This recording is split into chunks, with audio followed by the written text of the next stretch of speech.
नमस्कार साथियों। क्रिकेट को अनिश्चितताओं का खेल कहा जाता है। इसलिए कहा जाता है कि कब कौन सा खिलाड़ी आकर के क्या गुल खिला दे कुछ भी पता नहीं होता। कोलकाता नाइट राइडर ने आज टॉस जीता और टॉस जीत करके लखनऊ सुपर जायंट्स को बैटिंग करने का न्योता दिया। जब लखनऊ बैटिंग करने आई तो ऐसा लग रहा था कि आज कयामत आ गई है। जो प्लेयर इनके पिछले मैचों में नहीं चल रहे थे वो सारे चले। मैं निकोलस पूरन की बात नहीं कर रहा हूं, टॉप के और दो प्लेयर्स की बात कर रहा हूं।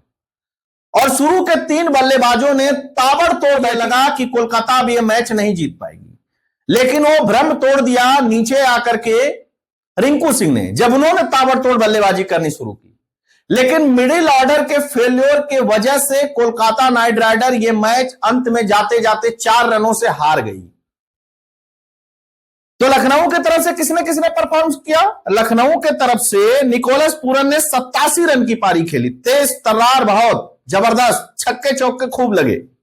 उसके अलावा मिचेल मार्श ने 81 रन की और मार्करम ने 47 रनों की पारी खेली लखनऊ की तरफ से। बॉलरों की स्थिति क्या रही होगी उसके बारे में कुछ बताने की जरूरत नहीं है। दोनों ही तरफ के बॉलरों को खूब कूटा गया, क्योंकि अगर किसी मैच में 200 प्लस बन रहे हैं 20-20 ओवर में, तो जाहिर सी बात है कि एक आध दो बॉलरों को छोड़ दिया जाए तो सबकी स्थिति यही रही कि किसी तरीके से जान बचाया जाए भैया, मार तो पड़ी रही है। लेकिन कोलकाता नाइट राइडर, एक समय ऐसा लग रहा था कि कोलकाता नाइट राइडर बहुत आसानी से इस मैच को जीत सकती है, लेकिन फिर वही हुआ, रिंकू सिंह आउट हुए और काम खत्म हो गया। तो किस किस तरीके से इस पूरे मैच का घटनाक्रम चला उसके बारे में बात करेंगे। लेकिन एक और मजेदार चीज हुआ। क्या हुआ मजेदार? ऋषभ पंत जो 27 करोड़ रुपया देकर के उनको टीम ने खरीदा है, जो लगातार 4 मैचों से फ्लॉप होते रहे हैं, आज उनकी बैटिंग नहीं आई। आज उनकी बैटिंग, ऐसा नहीं था कि उनकी बैटिंग नहीं आई, 3 विकेट तो गिरे ही थे, वो चाहते तो आ सकते थे, लेकिन आज वो खुद ही नहीं आए। अब चूंकि कप्तान है इसलिए मैं कहना ये सही है कि वो खुद ही नहीं आए, क्योंकि कप्तान को कौन रोक सकता है खेलने से? हाँ, कप्तान को कौन रोक सकता है?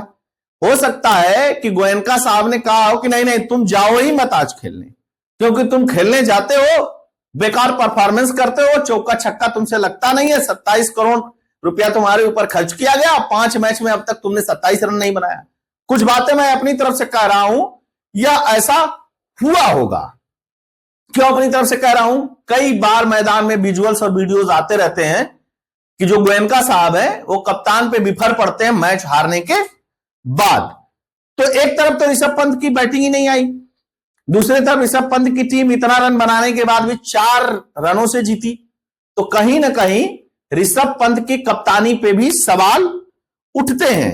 अब थोड़ा सा आंकड़ों की बात कर ली जाए कि आंकड़ों में क्या क्या चीजें हुई। मैंने बता ही दिया कि 28 गेंद पर 47 रन बनाया मार्करम ने, 48 गेंद पर 81 रन बनाया मिचेल मार्श ने, 36 गेंद पर 87 रन बनाया निकोलस पूरन ने, उसके बाद 4 गेंद पे 6 रन अब्दुल समद ने, और डेविड मिलर आए, उन्होंने भी 4 गेंद पे 4 रन बनाया। अदरवाइज ये 250 से ऊपर का स्कोर हो सकता था।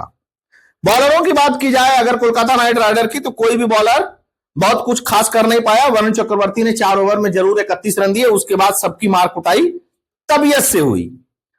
हर्षित राणा ने 4 ओवर में 51 रन देकर के 2 विकेट लिए और 1 विकेट रसेल के नाम रहा, वो भी 2 ओवर में 32 रन कूटने के बाद 1 ही विकेट ले पाई। आगे बढ़ते हैं तो कोलकाता नाइट राइडर की परफॉर्मेंस कैसी रही? उनका भी टॉप ऑर्डर चला। अगर ओपनर क्विंटन डिकॉक की बात करेंगे तो उन्होंने 9 गेंद पर मात्र 15 रन बनाए, 13 गेंद पर 30 रन सुनील नरेन ने बनाए, ठीक ही कहा जा सकता है, 230 का स्ट्राइक रेट था। 35 पर 61 रन बनाए अजिंका रहाणे ने। मतलब रहाणे जैसा बूढ़ा व्यक्ति, अब क्रिकेट में रहाणे को बूढ़ा ही कहा जाएगा ऋषभ पंत के सामने, रहाणे का कोई फैन होगा तो उसको बुरा ना लगे, वो अभी आकर के परफॉर्म कर रहा है। जिसको इस मैच में, जिसको बोली जब लग रही थी, टीमों की नीलामी हो रही थी, तो कोई खरीदने को तैयार नहीं था, कोलकाता नाइट राइडर ने उस व्यक्ति को कप्तान ला करके बनाया, वह भी चल गया। लोग सवाल यही पूछ रहे हैं कि ऋषभ पंत भैया आप कब चलोगे? अच्छा, वेंकटेश अय्यर ने भी 29 गेंद पर 45 रन बनाए, रिंकू सिंह ने 15 गेंद पर 38 रन बनाए और 9 गेंद पर 10 रन हर्षित राणा ने बनाए। अगर थोड़ा सा मिडिल ऑर्डर में खेल जाते, 2-3 प्लेयर जैसे रमनदीप थे, रघुवंशी थे, रसेल थे, अगर ये तीनों बल्लेबाज थोड़ा सा परफॉर्म कर जाते तो निश्चित तौर पे फिर लखनऊ आज हार जाती। इसलिए मैं कह रहा हूं कि बहुत बड़ा सवाल है ऋषभ पंत की कप्तानी पर। खेलने पर तो वही सवाल, कप्तानी पर भी सवाल है कि वो अपने बॉलरों का यूज कैसे करते हैं।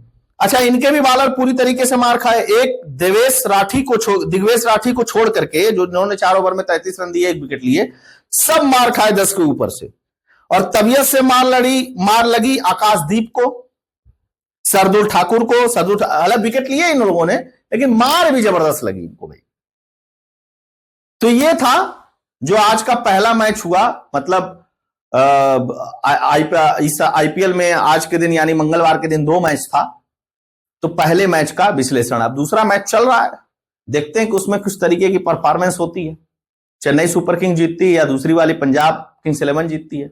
जैसे ही मैच की रिपोर्ट आएगी आप लोगों के सामने फिर से उसका विश्लेषण लेकर हाजिर होऊंगा। आप लोगों से आग्रह रहेगा कि वीडियो को लाइक करिएगा, अधिक से अधिक लोगों तक सब्सक्राइब करिएगा, चैनल को भेज दीजिएगा। बहुत बहुत धन्यवाद।